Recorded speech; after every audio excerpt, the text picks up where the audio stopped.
Hi, welcome to this part of my review featuring NieR Agaku. If you haven't seen the other parts of my review, featuring this tabletop role-playing game based on the NieR Automata video game, please check out the playlist in the description below. This time we are going to talk about the PODs or pods. We are also going to talk about the armory and the flight units. Let's start with the pods.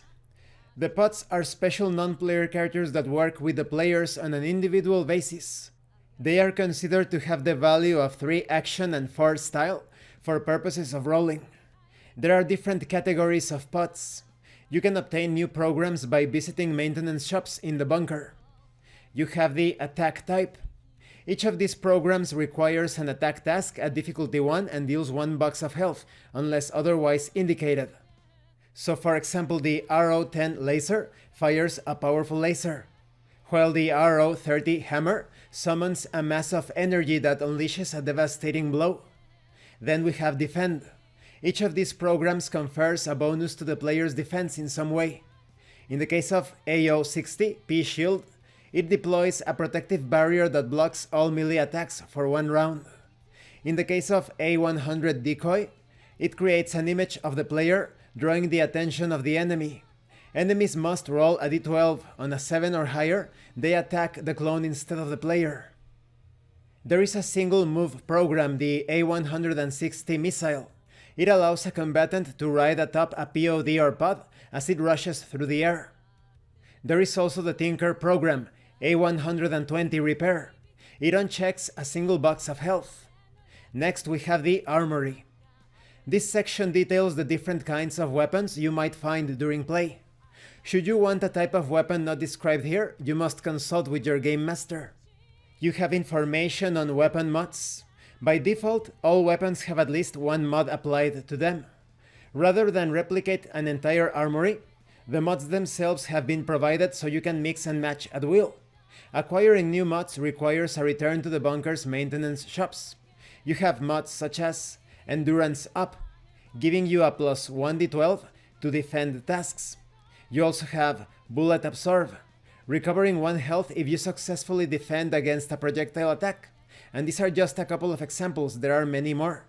We have optional weapon types. If your game master allows it, you may also use axes, pole axes, chakrams, rods, staves, maces, and hammers. Their advantages or disadvantages can be found in a chart. So let's say that you are using an axe. This has the advantage of powerfully and the disadvantage of quickly. Maybe you are employing rods or staves. The advantage is that they allow for the use of a second POD program or pod program. When it comes to disadvantage, it is quietly. You also have details on the optional mechanic upgrading. If your game master decides to use this mechanic, then things change. For example, weapons no longer start with a mod. Also, weapons start at level 1 and can be upgraded to a maximum of level 4. This upgrade process should require some form of material cost, as decided upon by the game master. It can only be accomplished in the maintenance shop at the bunker. And these are just a couple of examples of this upgrading process. Then, of course, we have the flight units. This section details the optional mechanics behind the equipment known as flight units. Normally, a flight unit is used for 2 things. The first is travel between Earth and bunker. The second is as means to fight enemies that would otherwise be nearly impossible to fight while on foot due to their immense size. All flight unit use is regulated by YoRHa command. They strictly control access, going so far as to recall the units to the bunker once they have filled their role. In order to gain use of one, aside from travel between the bunker and Earth, command must judge a threat as warranting flight unit deployment. In short, your game master will decide if and when you can use a flight unit. And how do they work?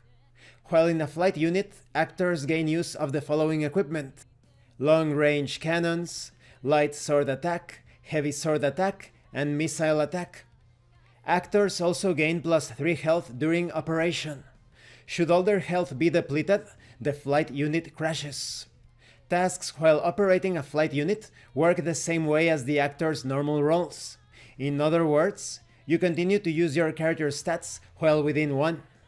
The major difference is that you deal 2 health worth of damage per attack, rather than the usual 1. The massive enemies you would be fighting in a flight unit also receive an upgrade. They tend to have immense health pools, and there is a unique risk spend for the Game Master. Specifically, the Game Master may spend 1 risk to raise the damage of a successful attack by these enemies to 2 health instead of the usual 1. And this concludes this part of the review. In the next part, we are going to talk about the Game Master section. And don't worry, I will be avoiding spoilers. I am also going to give you my final thoughts on this tabletop role-playing game. As you can see, there is a lot of flexibility when it comes to the equipment that you can employ during your missions. Be it in land or air, you have many tools at your disposal. The pods are very flexible. They have all sorts of programs to assist you when it comes to dealing damage, healing you, protecting you. Concerning the armory, they all suit your particular fighting style. And when it comes to the flight units, they are awesome. You want to use them all the time, but YoRHa has control over them. So it's only for specific moments when you will be given authorization to employ them. Thank you for watching this part of the review, and thank you for your likes and your comments. If you have any questions or comments, please let me know. And thank you so much to those of you that are going the extra mile to support the channel. If anyone else wishes to further support the channel, the information on how to do that will be in the description below. And remember, it is better to roleplay and fail in character than not to roleplay and fail as a player. Once again, thank you, and see you later.